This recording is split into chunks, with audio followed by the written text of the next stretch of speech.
So, hello and a very good morning to all of you. I am Pallav, and it's my pleasure to welcome you all on behalf of EMobility Plus and Fast View Group. Our today's webinar titled Electric Mobility After the Crisis brought all of us together on this common virtual platform to know how the industry, in fact, the entire e-mobility ecosystem is looking for a roadmap to come out of the biggest calamity in the recent times. So as we all know, the coronavirus lockdown brought the Indian economy to a grinding halt, and the auto industry is one of the largest victim of this. Moreover, the electric vehicle industry, which are just turning a corner after struggling with various elements like adoption hesitancy, lack of infrastructure, and policy guidelines, for a quite a while, took a massive hit too. However, with lockdown restrictions easing a little, we certainly believe that the industry is optimistic that a robust recovery is very much on the card. So without any further delay, we will start our 2 days webinar with the keynote talk by Honorable Sri Sudhendu Jyotishina, this advisor infrastructure, connectivity, transport, and electric mobility from Niti Aayog. Welcome you on screen, sir. We are really honored to have you. Thank you, Pallav. And yes, the topic is electric mobility after the crisis, a recovery roadmap for the industry. Yes, this crisis itself was one of the worst in human history. And if you try to analyze this particular crisis to start, because that is the context, let's start from there. Then health was the primary, it was focusing on health. And when precise areas of health is to be identified, it was pulmonary and respiratory issues. We are very fortunate that electric mobility is on the right side of these two health, that is pulmonary and respiratory. With its zero tailpipe emission, with its almost very little sound emission, with its so many positive health externalities, it has got very positive implications. Now, during this period of COVID, it is very rightly said by Pallav that it has been hit by the industry, has been hit. And the government of India was very sensitive. They were very much aware that this might be happening. And that is the reason why immediately you must have seen that we have restructured, we have remodeled FAME 2 with the sole purpose that it should be helping the entire ecosystem of electric mobility, that it should be helping the OEMs, the manufacturers, and those who are associated with it. At the same time, it should also be helping the consumers, the low and the middle income people who are aspiring to buy electric vehicles but are not able to because of the high upfront cost of electric vehicles as compared to their ICE counterparts. And that were the reasons why so many interventions were carried out by Government of India.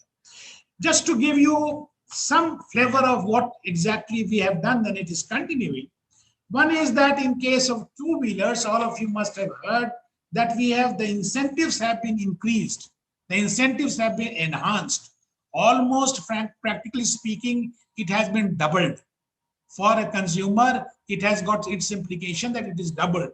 So that the differential between the ICE counterpart and the electric vehicle is very minimal, and the choice could be a natural choice for electric vehicle. That is one area. At the same time, we are aware that the cost to finance those who are purchasing two-wheelers and three-wheelers, and majority of the automobile fleet that we have, automobile numbers that we have, 80% of them belong to two-wheelers and three-wheelers. And in that component also 70%, almost close to 70% of them are financed through banks and by taking loans. Therefore, we are aware that the cost to finance, it must be also brought to an affordable level of the consumer so that their choice could also be again a natural choice on which we are working. At the same time, for the three-wheeler segment, you have seen that aggregation, we decided that that should be the model. Rather, we should be going in for a kind of bulk purchase in lakhs, in volume has to be there.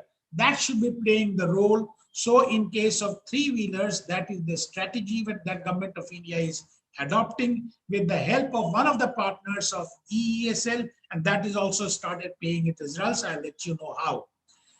Third is in case of buses, which has got a maximum visibility because of its size, because of its frequency, and also because of its client base. What we have done is that we have identified that instead of thin spread of resources, we should be focusing on limited number of cities. So the identification is for the 4 million plus cities having population of 4 million plus, and therefore the 9 cities, the 9 premier cities of the country, where we have decided that this intervention should work, where we should be going in for the logic of aggregation, for roping in ESL to work as a kind of centralized contract, to working with SRTU with the kind of confidence that the operators are, because it is an OPEX model, the operators have the confidence that their payment, they will be getting the payment as early as possible. So that is that is the third intervention. Now, the result of these interventions, let's see what are the results. The result is that in Andhra Pradesh, Telangana, even the aggregation model has been adopted by EESL and the government in case of two-wheelers. And today, there is an order book of 40,000 two-wheelers only in Telangana, Andhra.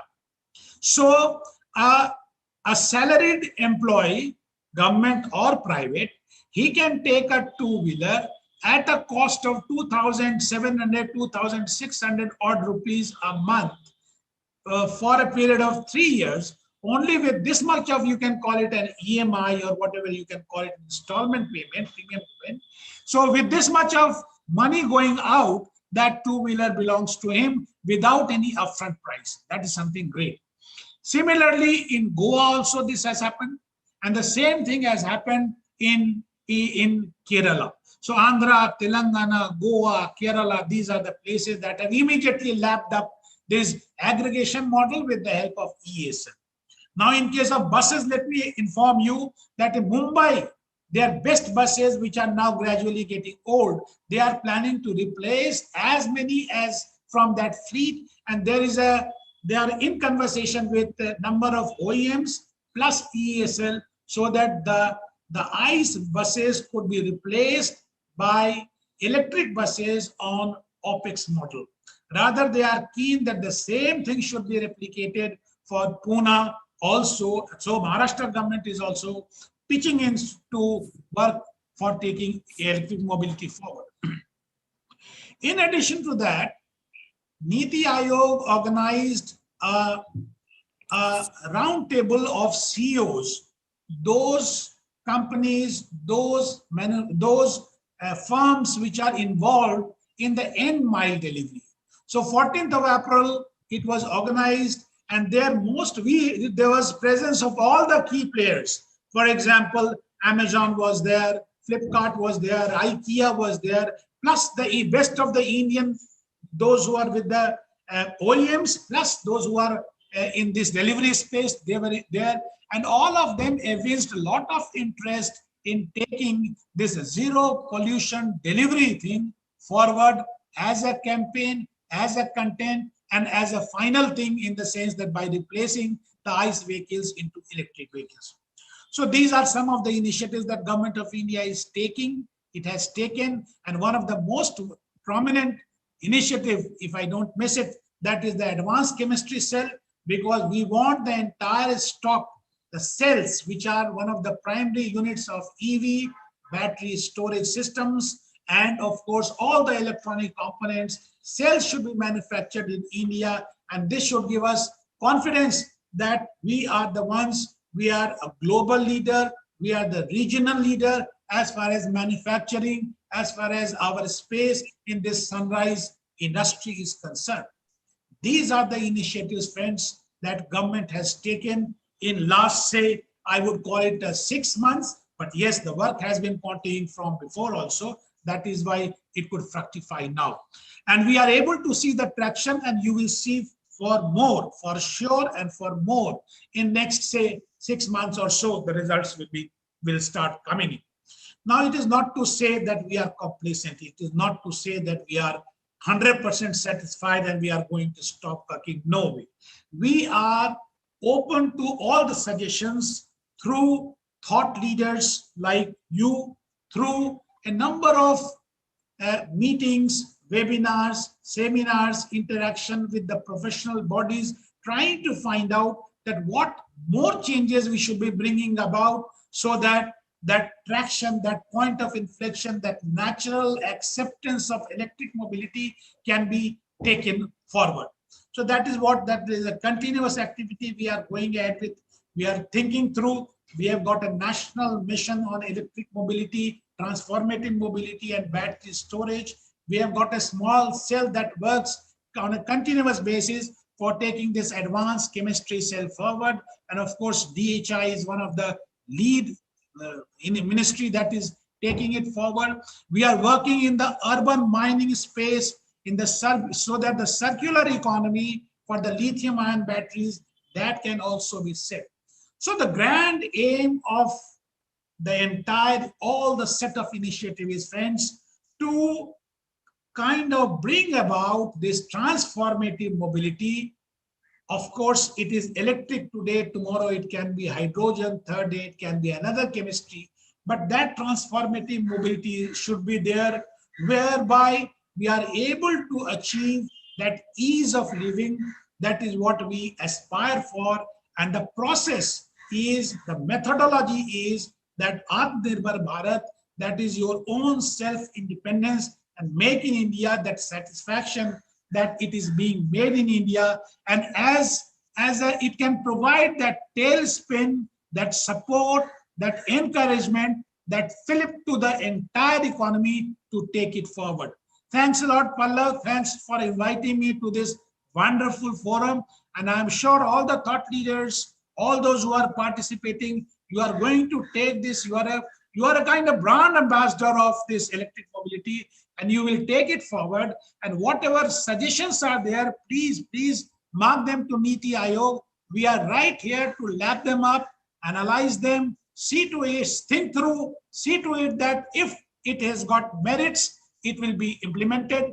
If we want more interaction at platforms like you, we will always revert to you, come back to you, and discuss it forward. Thank you, Pallav, and thanks to all the participants. I wish you all a wonderful time, a wonderful panel discussion, wonderful day ahead. Thank you. Thank you very much, Sri Sinha, for your valuable insights and wonderfully setting the tone of this event. So without wasting any further time, it is time to start with our most awaited panel discussion. And for this, our annual panel comprises of, most of them are, the very known faces.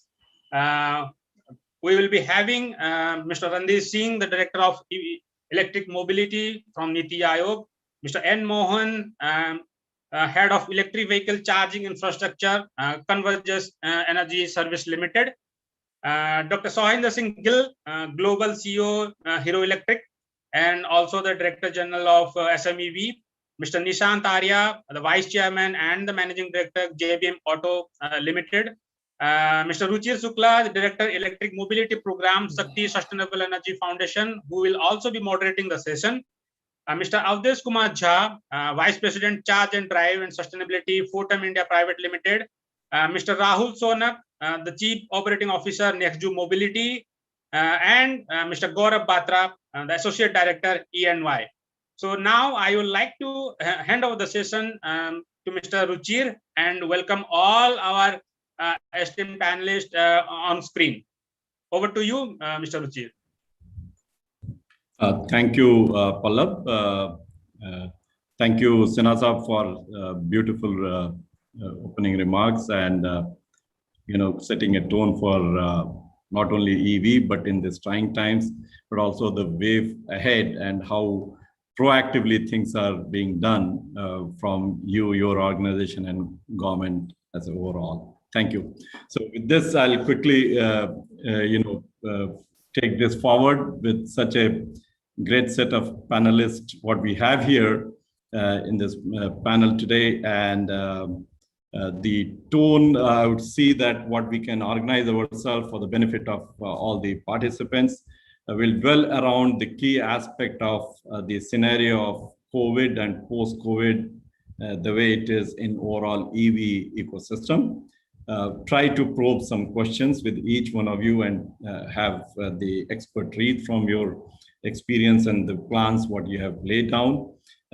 What will structure this with the initial question with each one of you with the answer of maybe 4 minutes or so, 4 or 5 minutes, considering the time. And we'll have a follow-up question, maybe another 2 minutes before the closing remarks. And with this, I think we are all set. Now, starting with from Niti Aayog, Ranveer Singh, curious to know your thoughts about the charging infra developers. How a greater adaptability and commercial success for EVs you're looking at. Over to you. Thanks, Ruchir, and thanks for having me here. I think Sir has already set the context, very right context, and he has given the overview of most of the things which from the NITI we are doing, and as a government we are taking the initiative.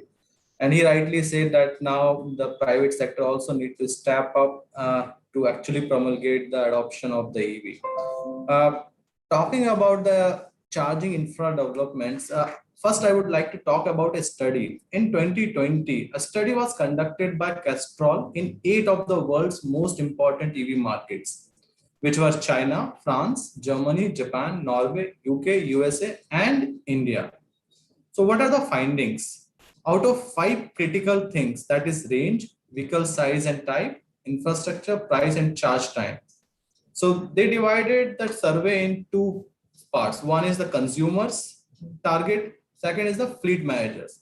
So what does consumers say about the infrastructure? Only 11% of the consumers in all these 8 markets say that infrastructure is the inflection point for them. That is the tipping point for them. Only 11%. And fleet managers, they say 20% of the fleet managers say that infrastructure is the bottleneck for them. Now, talking about India, in terms of all these 5 parameters, for the price, what is the EV adoption tipping point? So in India, India stands at number 7, 8 being the least. So that minimum price. Second is the charging time. What was the tipping point of charging point?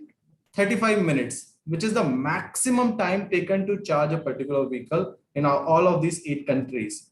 In terms of the range, the tipping point was 249 miles, which is the least.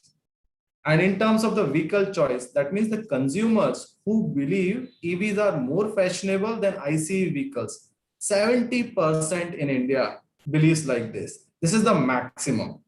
So what does all this indicate? It only cements the fact that India is a peculiar market. It's different than other countries wherein EV is led by 4-wheelers. Whereas in India, in fact, the e-rickshaws actually led the transformation. So in case we are going to compare that EV adoption is directly proportional to the availability of the infrastructure, in case of India, this might not be the correct statement. Let us look at the segmental distribution of vehicles in India. We have 2-wheelers 81%, 3-wheelers total sold last year, 3-wheelers 3%, passenger vehicles 13%, and rest were the commercial vehicles.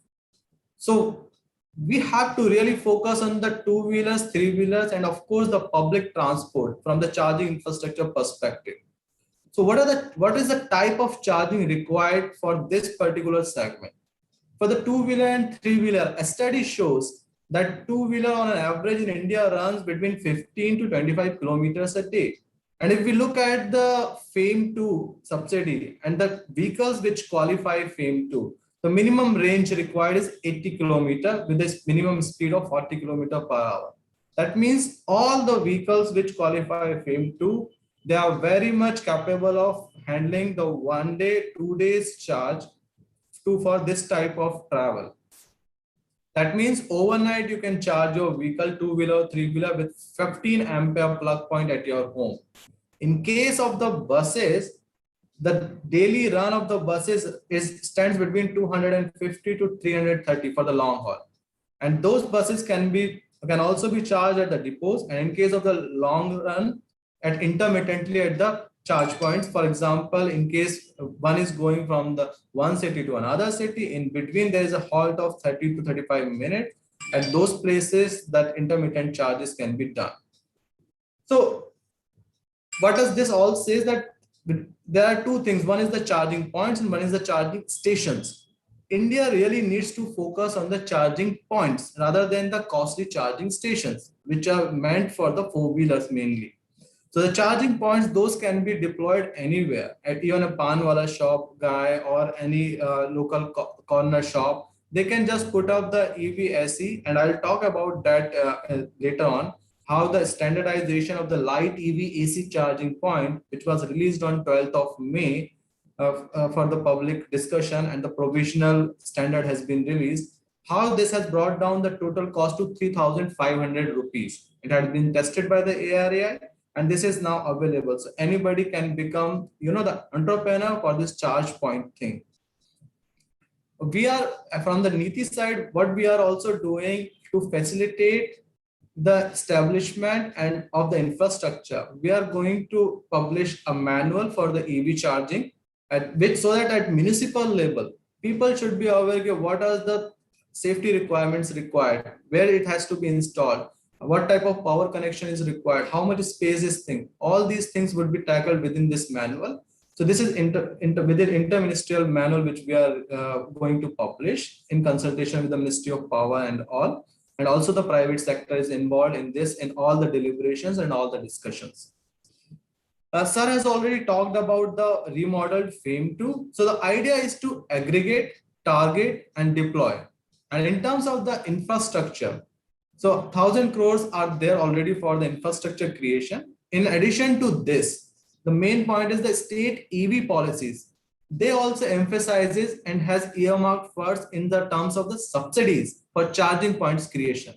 In fact, NITI Aayog is working on a program called EV Accelerator Program, wherein we are supporting the states who are at three different stages. One, who have already framed the policies long back in, say, 2017, like Maharashtra and Karnataka, and who wants to revisit their policies to tune up. So we are supporting those states to refine their policies so that they will reflect the current realities. This is number one. Number two are those states who have not yet published their policies, who are not notified, but they are at the draft stage. We are supporting them to finalize the policies according to the USP of a particular state.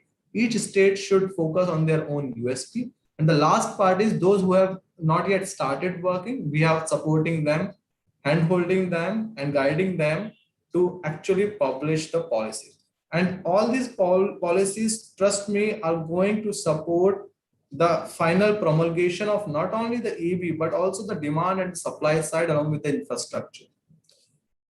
Yeah. So as we are already aware, government has already finalized that in the grid of 3x3 in urban areas, and in every 25 kilometers on either side of highways, there should be at least one charging point. And every 100 kilometers, at least one fast charging point should be there. I would like to request Singh to conclude just in the interest of time. Yes, Thank you. I'm just concluding by saying the 5 key issues we have to address in terms of the interoperability of this charging infrastructure. First is the authentication. Second is the authorization that allow user to start or stop charging session. Information recording and exchange, that means use data to improve the user's experience. Payments, billing and settlement, and finally is the data security and the privacy. Thanks, Ruchir. Over to you. Thank you. Thank you very much, touching upon a really large set of things in such a short, sweet message, supplementing and echoing a lot of thoughts, what Sinha Saab has said, and overarching things which are being done out there. Now with this, I'll go to Mohan with the question on EV chargers deployment, the plans, and how the scenario of COVID has impacted. And while Mohan, you start, my request to all the participants to please post questions in the chat box, and also encourage panelists as they have time to try answering that. Over to you, Mohan. Thank you. Thank you, Richard. Thank you, EMobility Plus, for this opportunity to be a part of this eminent panel. So I will take a moment at least to brief about this, the subsidiary of ESL. So ESL has formed a subsidiary, it's Convergence Energy Services Limited. So its work on it's a sustainable partner. It provides clean energy solutions, and predominantly we work in the deployment of electric vehicles, the deployment of charging stations. We're also setting up decentralized solar power projects ranging from 0.5 megawatt capacity up till 10 megawatt capacity. And we're also into carbon financing and the financing of clean energy solutions. So with this introduction, let me brief like what we have done in the EV charging business so far. So we have deployed close to 250 public charging stations, and predominantly these are DC fast charging stations comprising of Bharat DC and high capacity chargers, which are compatible to the long range EVs with CCS2 CHAdeMO type 2 connectors under the FAME2 scheme. I think in the last quarter, 2021, I think we were at least like putting up the chargers with a very good phase. And almost like we are touching like 2 chargers installation every day till March. And this COVID second wave has completely affected our operations. And because of high infection risk and the issues of COVID, we have altered all our field operations from April onwards, and now slowly we started regaining the operations at field. But most prominently, I think, since we work with the multiple stakeholders like the distribution utility. So during the COVID, the DISCOM had an priority that only the existing connections to be serviced, and any new connection should not be allowed. So we also understood the limitation at the distribution company that no new connections could be provided for the public charging station. So likewise, since you work with the municipalities and the urban local bodies, though they also had a like huge task of handling this COVID crisis. So almost I would say like we are running short of our deployment plan by more than 4 months. So we had plan of deploying, putting up close to 700 plus charging station, but as of now, we have touched around 250 charging station. Now slowly, we are also refining our process. Like earlier, we had a process of doing in multiple visits to the site. Now we're working with the distribution company, like how probably we can minimize this field visit, and how probably at least we can improve in deploying this charging station. So we are also like working on a standardization of the complete deployment plan, because since we have learned the execution process, now we are standardized the complete process of the inspection, the supplies, the installations, and also there's a well-defined process which has been set with the distribution utility. So more focus during the COVID crisis, the more focus was towards like the service and the uptime of the existing charging stations. So I was surprised to see the utilization trend during this COVID second wave. So most of the fleet companies were able to at least give us utilization close to 12%. So although the previously were touching close to 15 to 20% utilization, still we were able to manage utilization of close to 12% during the COVID second wave also. And lastly, when we speak to the fleet companies, they said like their operations are almost consistent. They were providing some of the emergency services to the hospital, to the government department. So there's a consistent revenue which flow from these charging station. We also ensured that rather like focusing on building up more charging station during the pandemic time, we focus more towards like building up more service improvement in the charges, ensuring there is a reduced downtime from these charging stations. So we also want to take a lot of periodic maintenance of these charges. So these charges could be made available to the fleet companies to the maximum time. So these are some of the like corrective measures or the rectification step which we took during the pandemic time. Now I think the things are bettering now, I would say, and we're also started putting up our officers on field for doing the surveys and the execution. So hopefully, I think by July we should be able to at least add 2 charges every day. So at least we can make up whatever the delays we have faced during this pandemic time. Thank you, Mohan, for a very nice overall update in terms of how even under these trying times the efforts are on, and within ensuring the safety at the topmost, or how we are still able to progress. Very nice to hear that. With this, I'll go to our third panelist in the sequence is Swender Gilji. And for him, I have a question, which is, I think most of us are looking with respect to the experience and the type of work being done by the Hero Electric.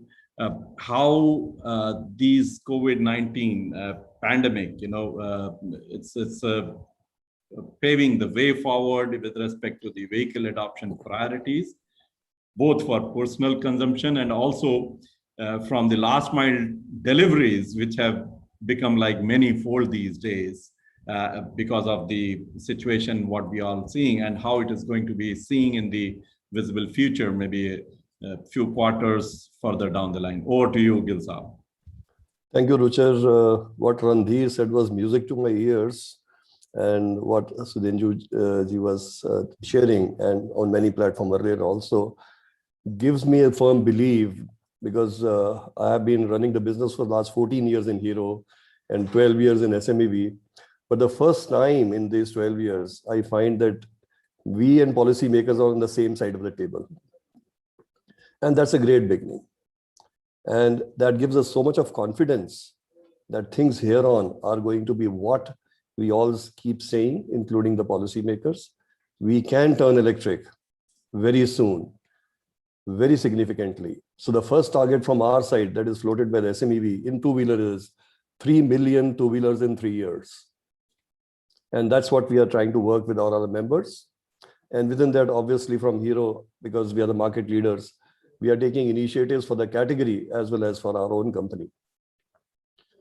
What has been announced by the government recently, I believe out of the 4 or 5 measures which are going to happen, if it is 100% of 5 measures, this itself has been 50%, because this was the biggest blockade for adoption of two-wheelers.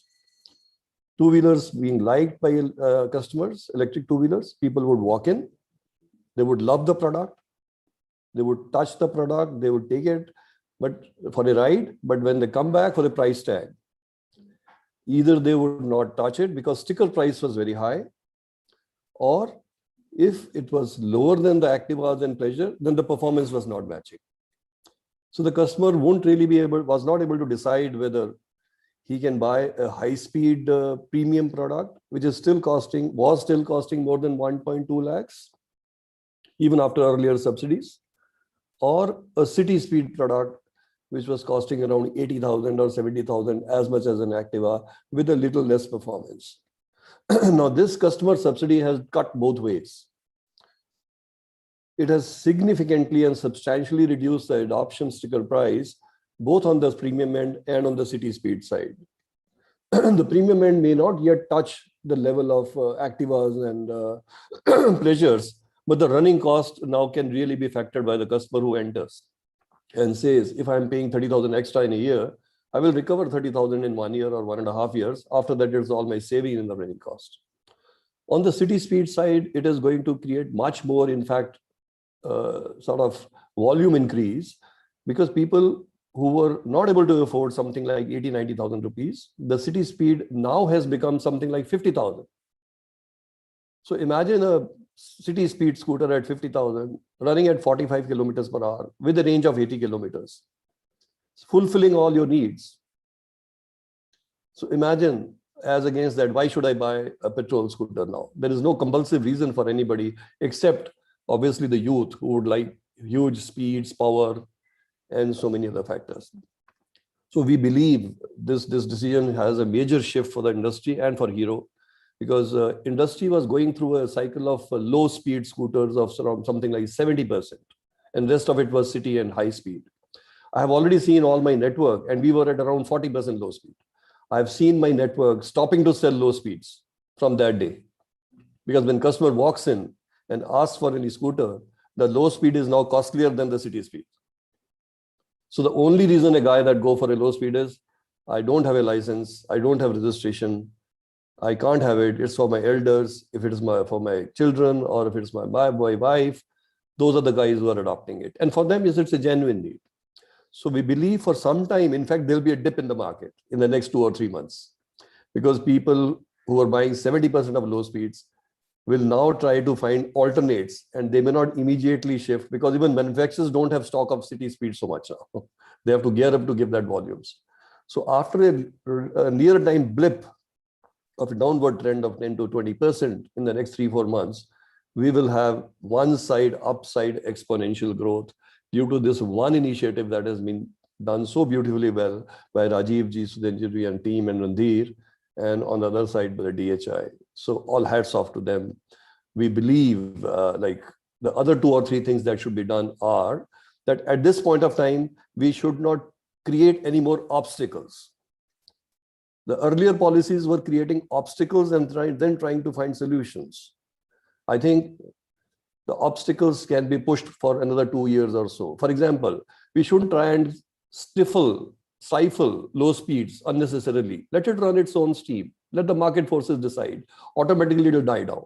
But if you tomorrow say that now that we have given incentive for city speeds, low speed should be off the market or they should be registered, there will be a downfall. So like that, there are examples that now is the time to nurture, to grow, and create a much bigger game plan for India. And therefore, after this, the 2 steps that Sudhenji himself has announced or planning of financing, aggregating, and B2B focus, and to a certain extent mandating. This will complete the 4 pillars of the building that we are going to create. And my own plans are $1 billion company we are going to be in 5 years. And our own estimate for the industry is something like at least 30% conversion in 5 years to electric 2-wheelers. Thank you. Thank you very much, Mr. Gill. And it was really very good to hearing these sharp actions and desires and ambitions. So that's really very much need of the hour even during these trying times. And I'll once again request the fellow panel members, there are a number of questions. Please keep viewing and answering them as it goes. I'm not taking right now. I will take it towards the second round. Now, going forward with Mr. Arya, he has been also a great vocal in electric vehicle and have done tremendous work in that space. So question for you, Mr. Arya, is, in the overall ecosystem of EV, what are the future promises, what are the attractive supply and demand side incentives which you think are more critical now in the present time? That's point number 1. And you might like also to touch upon how the heavy vehicles, especially the passenger transportation, how they are going to be more flourishing in subnational cities and states, and kind of a bottlenecks if you see any from policy perspective. Over to you, Mr. Arya. Sure. So Ruchir, as you spoke about the ecosystem, I think the basic genesis of electric vehicles and the success depends on the ecosystem, because no one company can do everything. And so whether we talk about the electric vehicle, the battery technology, charging technology, infrastructure, operations and maintenance, financing ecosystem, I think all of it has to come together very clearly. For that to happen, we need to see how we are able to create dependable business models, how the customer can get the right total cost of ownership with the operating cost. You spoke about public transportation. So about 25 to 30%, so about 70% reduction is there in the operating cost for electric bus vis-a-vis a conventional diesel bus, because the number of moving parts reduced from about 1800 moving parts to about 1820 moving parts. At the same time, we are able to clearly see that the asset utilization is a very important aspect which needs to be touched upon. So we at JBM are leading this space, and we talk about clocking 1 billion e-kilometers, because how we are able to enhance the asset utilization is most important. And clearly seeing that how we are providing a product and the whole ecosystem for customers, which are used, like 90% of the society today is using different forms of public transportation. So how are we giving a solution for that space? How are we making it affordable? How are we making it safer? How are we making it cleaner? That is the whole idea here. And in all our cases, what we try to see is that when the vehicle is running for about 200, 250 kilometers a day, an electric bus, which is carrying approximately about 100 passengers at maximum capacity in one go, And we see that today in India, we have more close to 2 million buses, but the density of buses is very low in India. Clearly, we have to understand that when these buses are being deployed, how the routes which are being planned have to be planned in a proper manner. Higher density routes are being taken. Clearly, the cities where it is going. So, like currently, our buses have already been deployed in Navi Mumbai, in Ahmedabad, in Andaman. Now they are coming up in Delhi, Bangalore, many other cities across the country. So what we want to see is that passenger experience, how we are transforming from that need which that passenger has today to a choice a passenger is making clearly. And that happens when the vehicle is such where they're getting the best experience. Simultaneously, the whole ecosystem also relies upon the supply chain, how the components and systems are being localized. The maintenance of these vehicles are being done in a proper manner, because these are all 10 buses which run for 10 to 12 years. And different private customers in today's day and age are looking to buy these buses. That can only happen when the scale is enhancing multifold. And the current step which the government has taken by identifying 9 cities, which would take about 400 to 500 buses in each case, so going up to about 4,500 buses, so would create a huge scale, and it would act as a catalyst. But that is still tip of the iceberg compared to the number of buses we have in our country and the replacement market which is there, which is about 2 to 3% of the total buses which we have every year. So that clearly showcases that a huge capacity can be built in our country. And with the perspective Mr. Sinha shared in the beginning, and Randhir shared, or even Mr. Mohan talked about, clearly the manufacturing of ACC in India next couple of years and localization of the components is what would bring the cost down. Because already at an operating cost level, we have hit parity, and we are in a very comfortable position, but the upfront cost is a challenge, and therefore the sector needs priority lending today in these areas. In multiple cases, governments have created green zones across the world.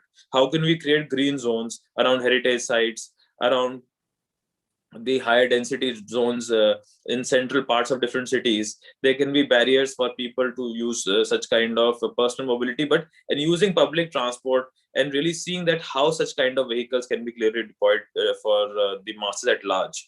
Because mass deployment is what is going to really change the perspective of people, and the awareness has to go up for electric mobility. But just to share with you, with every electric bus, you knock down about 350,000 liters of diesel and about 1,000 tons of CO2.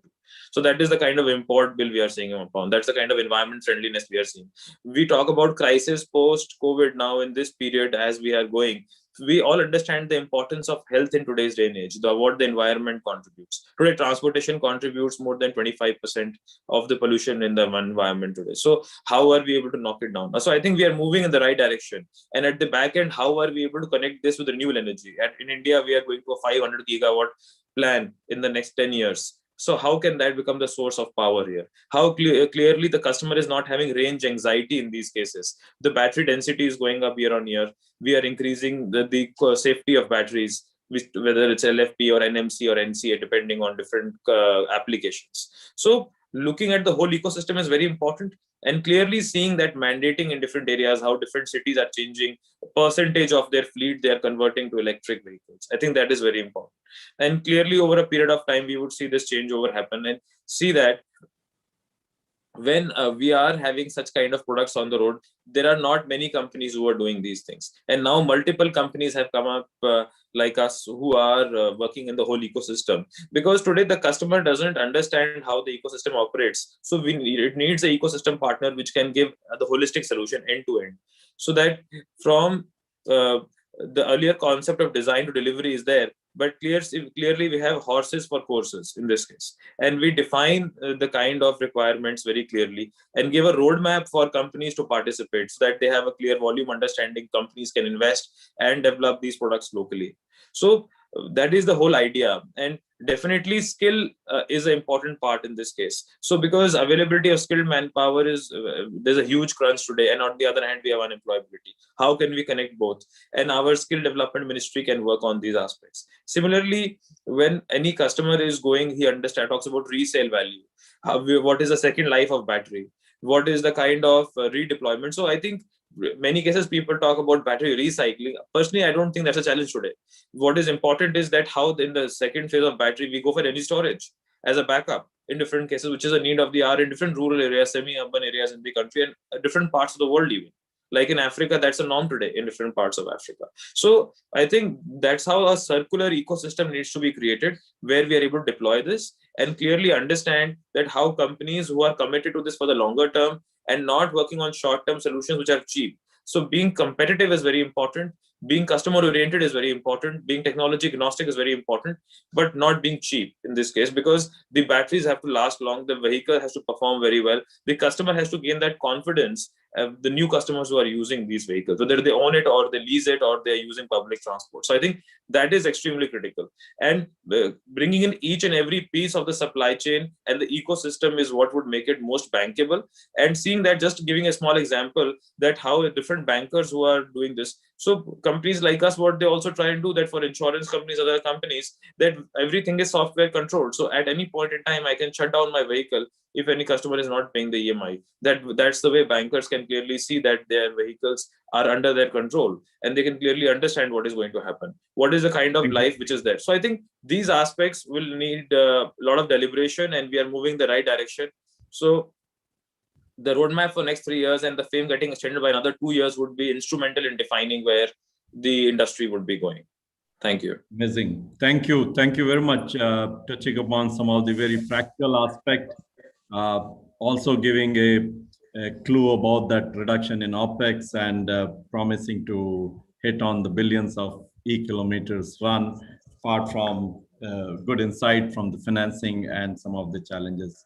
I think this was very insightful, helpful. And again, I'll request panelists, there are certain questions on the chat box. Please take time and answer them while we continue with our next panelist, with Mr. Jha. The question here is, what we have been seeing now over 1.5 years under the COVID lockdown, how do we now see it, a great learning opportunity, developing a sustainable solution through electrification of transport in view of the large work overall in the EV ecosystem, charging infra ecosystem you guys are doing?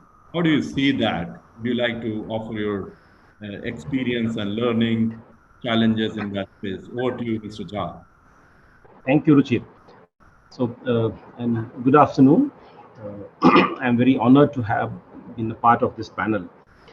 To begin with, I'll just give one liner about Fortum. So Fortum Charge and Drive, we are the charge point operator, where we set up the charging infrastructure for end customers at public locations. And this is only for the car segment. Currently, we are not setting up anything for the two-wheeler and three-wheeler segment. So I'll be speaking for the four-wheeler car segment. And there, I believe, that the EV charging infrastructure is one of the important element for getting the EV adopted in the four-wheeler passenger segment. And but interestingly, in India, when we talk about FAME, we talk about we hear. Recently, just now we heard Randhir speaking about the survey and all. All those survey details are basically for the four-wheeler segment. And there, the public charging infrastructure is considered as one of the bottleneck or the constraint. But at the same time, we are talking that we will be promoting the two-wheelers more. Even if we peruse the FAME 2 or the recent amendment in the FAME 2, the subsidy amount has been increased on the two-wheelers. And I personally see that there is a very, I would say, very misplaced messaging through the FAME 2. At the same time, on the demand side, you are trying to promote two-wheelers, but on the public charging infrastructure, the 1,000 crore which we, claim that we have set aside, that is meant for the four-wheeler car, because that there is a very clear guidelines that it has to be 50 kilowatt, 100 kilowatt, 22 kilowatt, and those are not relevant for the two-wheeler, the vehicles. So the infrastructure you are creating for four-wheeler, but the demand the demand incentive you are giving more for the two-wheelers. Whereas if we talk about, and if you talk about in India, any day you read the newspaper, the front line, everybody starts with the OEM, and OEM practically refers to the four-wheeler. They start with, okay, Maruti's sales has gone by 100,000, Hyundai sales has gone by this much. Yes, and thereafter it follows two-wheelers also have shown the decline in the sales. So I'm saying that in a country when the people are obsessed with the four-wheeler, why government is setting a priority? I mean, my view is that the government should be neutral. Government should set up a policy framework where, you know, the climate change impact, the pollutions, the import of oil, that should be the larger framework. And within that framework, they should leave it for the market to decide. Obviously, the two-wheelers, three-wheelers, four-wheeler, all the segments needs to be electrified if we have to meet the larger challenges of import of oil or the climate change or the local level of pollutions. You can't fight only with the two-wheelers and the three-wheelers. That's one. So I personally feel that the FAME 2 requires to be relooked into, and where they should have a dedicated budget, but then they should not inter se prioritize this. They should fine. This is the total budget. Whosoever brings the product of these specifications, they qualify for this one and they get it. Once your kitty is exhausted, you've done away with this one. So that's personally my view. Because this is also to be seen that whenever you're talking about charging infrastructure is the bottleneck. Every conference you're talking about charging infrastructure, practically you are referring to the four-wheeler charging infrastructure, not for the two-wheeler charging infrastructure. So these narratives has to be, put in right context and the right way. Otherwise, we will always have this communications gap. Second, if I, dig deeper, then what I see that the adoption in India currently for two-wheelers and four-wheelers is almost at the same level. Now, many of you will say that, fine, what you are talking about. So let's see, about 22 million two-wheelers are sold entirely in India on a yearly basis. Vis-a-vis 3 million four-wheeler passenger vehicles are sold on a year-to-year basis. And if I see the data of the lithium-ion based vehicles, I'm not talking about, because see, the problem comes when you say that two-wheelers, we have sold 150,000 units. You're also mixing the lead-acid based two-wheelers as well. Whereas on the lithium-ion based two-wheelers, probably 30,000 to 40,000 units have been sold last year.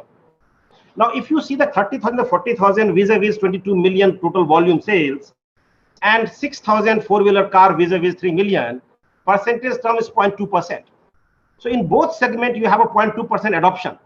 Then how can we say that the four-wheeler is not being adopted or preferred by the customer? So I personally feel that the messaging, this narrative from the government should be, the vehicle agnostic. We have this platform FAME 2. This is open for all platform, buses, but four-wheeler, two-wheelers, three-wheelers. Who makes the good product, who meet the specifications, they qualify for this one. That will be a fantastic messaging for the end consumer. They will get encouraged. And there the charging infrastructure, this 1,000 crores, would play a pivotal role. And there again, I would like to highlight, and I'll end it from here, is that currently the messaging which government is giving, because right now we heard Mr. Sinha saying that we want to promote the private players' involvement in this entire ecosystem. But that is a statement. In reality, that is not the case. If you see the entire DHI tender, all the works have been given to the PSUs, whereas there were private sector participants as well. At the same time, currently, most of the public places or the space is owned by the municipal corporations. Despite all the emphasis by the government that the private sector is to be encouraged, none of the municipal corporation is willing to work with the private sector. They are more than happy to work with the PSUs on the MOU basis. At the same terms and conditions, if we want to reach out to the municipal corporation that whatever is your terms with the PSUs, we want to set up the charging for the same terms, they said, no boss, we can't give it to you. So as if the private sector is a pariah for them, it's a no for them. Then how can we say that the private sector is also required to be involved? You need to create a level playing field. I'm saying that there should be a framework in which how the space should be allotted. We can take the lessons from the Transport for London. We can take the lessons from Norway, how they have created the ecosystem agnostic. The PSUs are there, private sectors are there, and they're creating the charging infrastructure. So I will end here that if the government can create a level playing field, these 1,000 crores can be used meaningfully in creating a very meaningful and by contributing by both private sector and the public sector in creating infrastructure. Thank you, Ruchir. Back to you. Thank you, Mr. Jha. Good thought process overall. And I think there's questions what you have raised are well heard by the various representative as well. And also as we go forward, there are more clarity and more actions in the whole space is going to be opening up. Certainly at times within private sector, public sector, because we have all set of people out here and there has been movement. Important is focused movement, sectoral change. So if I see that, that is happening, we all agree. And certainly at times, it's a set of ecosystem which takes a little, 1920 kind of a position. So I'll leave that here. Thank you for your time. Now with this, I'll go our next fellow panelist, Mr. Rahul.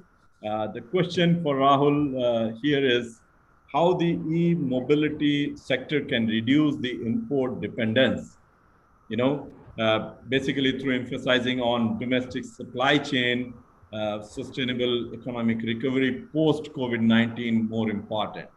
So how do you see this overall ecosystem being in your organization as well as being in this space for quite some time? Over to you, Rahul.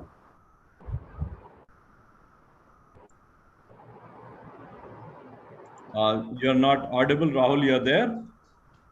Sir, I think he has stepped out, having some trouble in his connectivity. So okay, we can go ahead with the next fellow panel member, Gaurav. Gaurav, I would, put it a next question for you, where what we see here, one of the very interesting phenomena that, how the COVID-19 pandemic is evolving with the new norm, for the overall EV adoption.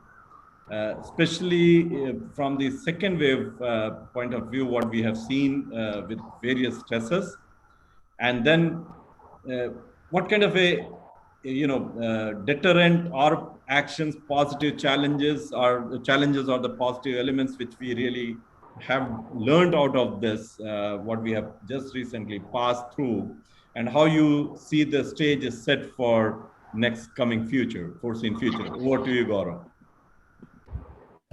Sure. Thank you, Ruchir. Pleasure to be amongst this audience. I'm also looking at the clock. I know I've got a few minutes. So I'll just take 3 to 4 minutes to make my point here. Thanks for this question. I think I'll begin with using a famous quote which says, never let a crisis go waste. And COVID-19 in many ways has reset a lot of things for us. I think it's brought disruptive changes in the established patterns of mobility across the globe, and maybe some of them become permanent in nature. I think we've realized a few things, things like work is what you do and not where you are.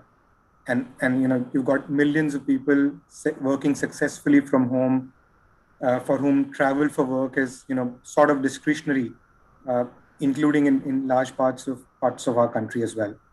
So what we are noticing is people have become very conscious about their mobility consumption, taking fewer journeys, looking at the modal choices, assessing risks and benefits, and also adopting a lot more digital behavior.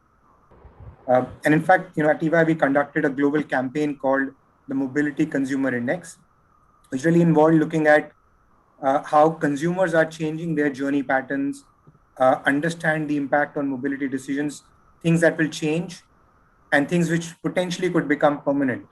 And expectedly, we saw drops in journeys across the board. And while most of the personal journeys, the household, recreational, social, entertainment, they kind of are returning or returned through the course of the pandemic. But 1 or 2 major categories saw, big changes, the work journeys and the shopping behavior. So both these areas are witnessing steep declines and declines that may not come back completely. We also expectedly saw a shift from public and shared mobility alternatives to personal car ownership. But what was most interesting is the bump up we are seeing in people's preferences towards electric alternatives, with sustainability emerging as a key influencer across mature markets. And interestingly, India is also scoring well. Maybe it was the pandemic effect with well-being and environment in front and center, but that's a change that we are seeing. And if you look at what the data is telling us, and I'm quoting figures from IEA 2021 numbers, the EV registrations globally in 2020, they grew by 41% for cars. And this is when the global car sales dropped by 16%. And with Europe overtaking China as the largest market. So this potentially tells us that COVID potentially is bringing upon us an inflection point for sustainability, for it to take place and assume center stage. I'll take a pause here. Thank you, Gaurav, for very well said. Now, as a next quick run through, I'd like to see each our fellow panel member here just summarizing the whole intent, what they think is going to be a takeaway out of this workshop or discussion, this event, primarily from post-COVID scenario in the overall EV ecosystem. So I'll start with Ranveer. One line from you. What is it you really want to say?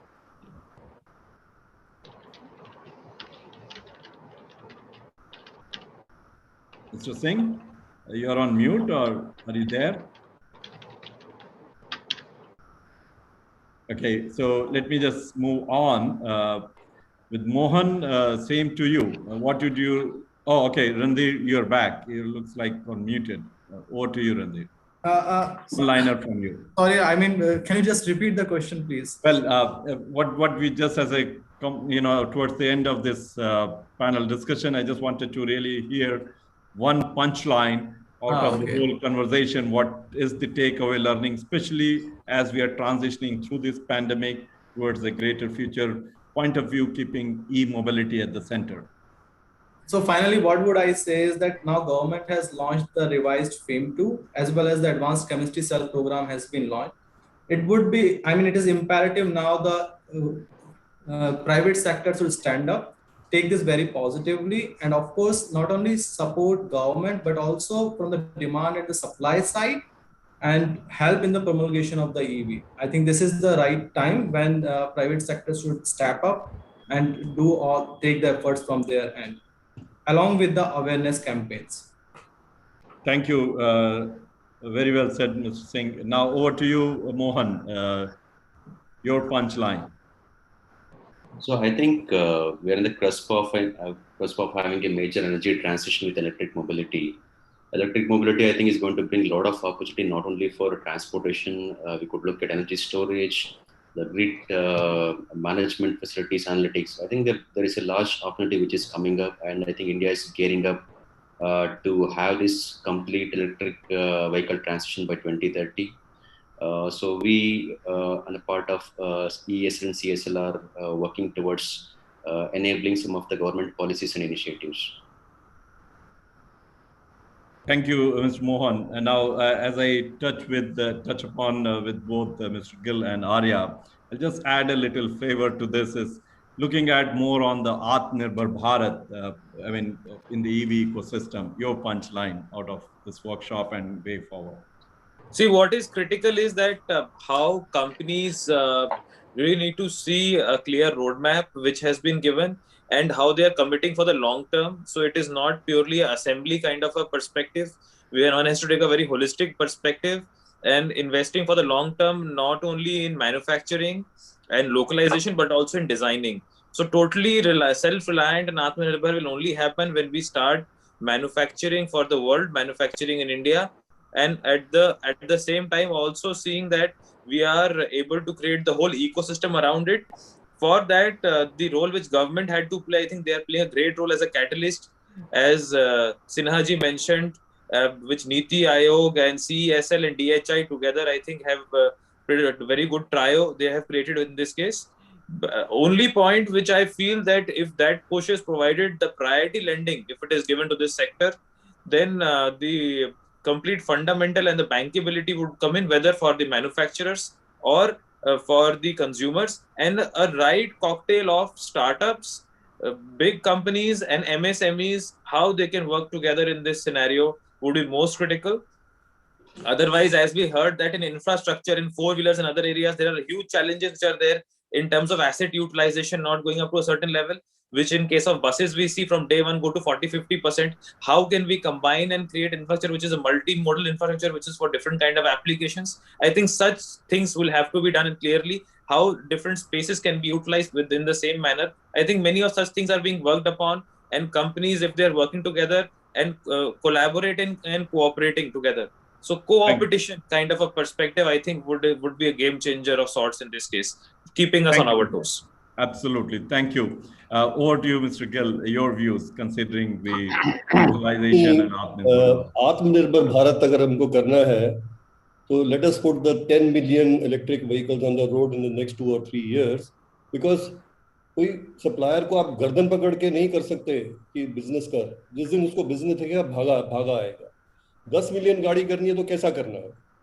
Simple, Akashvani, Doordarshan और हम मिलकर गांव के कोने में, शहर के कोने में, we should tell, here is a great thing which government has almost literally made it free for you guys. Take it and take care of the country, take care of your pocket, make that 110 million happen. Everything else will have like a well-oiled machine. People will run for businesses, they will scramble for it, and the large player who are fence-sitters will say, oh, we should not lose the bus.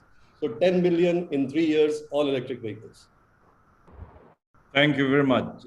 I think it makes very, very good, being part of such a beautiful orchestra, something like Lataji, singing. So really amazing. And I think the whole, not only this group, but overall ecosystem is going to be leaving no stone unturned to achieve that. And we know here Sinaji himself present, and rest all private players and everybody else present. So moving further with Mr. Jha, your punchline, again, setting back beyond the Atmanirbhar. It's open, rest all, whatever you want to cover.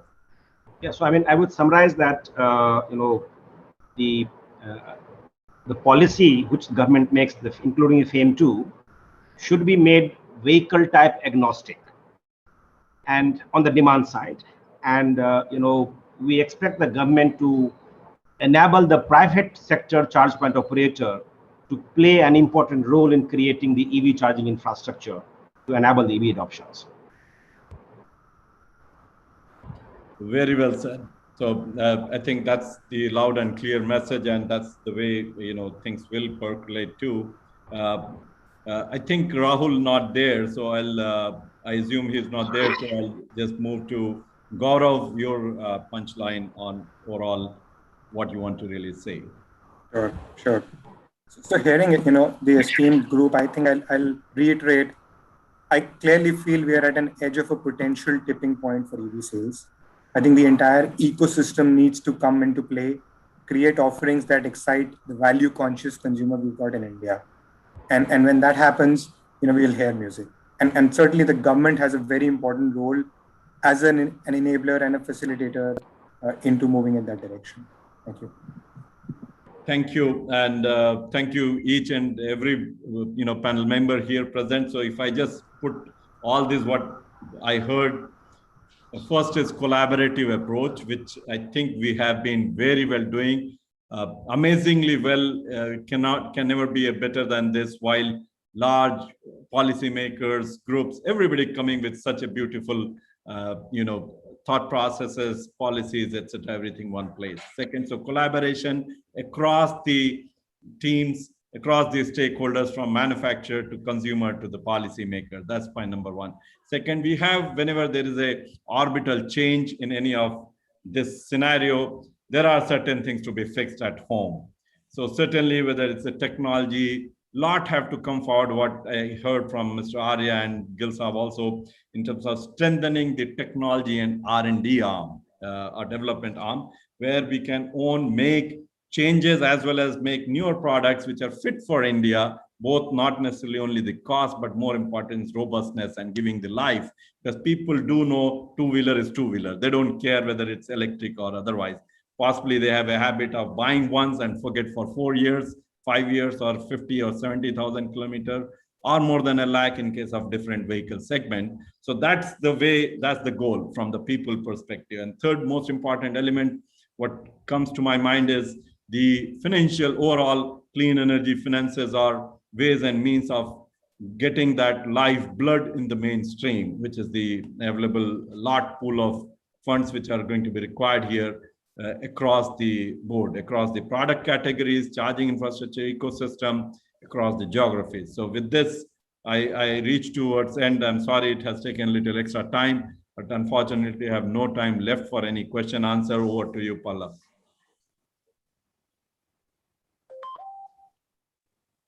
Pallav, you are on mute. Pallav, you are on mute. Sorry. So thank you very much, all of you. I think there are a lot of things to be taken away from this wonderful discussion. I at this point, I like to thank all of our esteemed panelists and all the attendees who spare their precious times to attend this. With this positive note, we are ending today's event and promise you to come back soon with more exciting topics. So till then, it's time to say goodbye, and most importantly, keep yourself safe. One last thing, which I would request Pallav, just a summary of this thing, what all the key points, talking points, certainly, as I think Sinha Saab has also mentioned, a couple of people, it will be good to have that. So we look forward having that sent to all the panel members as well as Sinha Saab. Thank you. Sure. Definitely we'll do that. Thank you very much, all of you, once again. Thank you. Thank you. Thank you.